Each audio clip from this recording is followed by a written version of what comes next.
দিন কলকাতা পুলিশের হাতে ছিল, সেই 5 দিনে কি তথ্য প্রমাণ নষ্ট হয়েছে সে প্রশ্ন তো ছিলই, সে প্রশ্ন তো বিরোধীরা করছেনই। তার সঙ্গে 14ই আগস্টের রাতে কতটা ক্ষতি করা হয়েছে সে প্রশ্ন উঠছে। দেহ তড়িঘড়ি দাহ করে দেওয়া হয়েছে, দেহটাও তো নেই। অর্থাৎ তদন্ত করার জন্য যা যা দরকার আমরা জানি, এক হচ্ছে সার্কামস্টেন্সিয়াল এভিডেন্স, সেটা নষ্ট হয়ে গিয়েছে। আমরা জানি যে দেহটা দরকার, সেই দেহটা নষ্ট করে দেওয়া হয়েছে।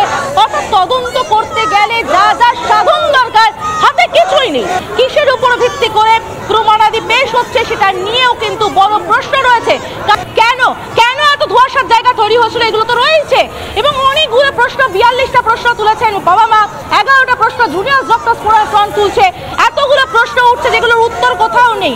সঞ্জয় রায় দোষী সাব্যস্ত হলো, বিচারকের রায়, সেই রায়কে আমরা সম্পূর্ণ সম্মান জানাই। কিন্তু এই প্রশ্নগুলো তো শুধু সঞ্জয় রায় তুলছে না, যে দোষী সাব্যস্ত হয়ে যায় তার বক্তব্যের হয়তো সেই ভ্যালু থাকে না, কারণ অপরাধী চেষ্টাই করবে নিজেকে বাঁচানোর জন্য। আমরা যদি ধরেও নিই যে সঞ্জয় রায় সত্যি সত্যি দোষী, তারপরেও তো এই প্রশ্নগুলো উঠছে যে একা সঞ্জয় রায়, তাহলে ধস্তাধস্তির চিহ্ন কোথায়? সেমিনার রুমেই হয়েছিল তুমি সেটা? সেমিনার রুমে যদি হয়ে থাকে তাহলে এত পরিপাটি সেমিনার রুম সাজানো হলো কি করে? গদির নিচ থেকে একটা ইয়ারফোন পাওয়া গেল এবং সেখানে ইয়ারফোনটা থেকে সঞ্জয় রায়কে দোষী সাব্যস্ত করে ফেলা হলো।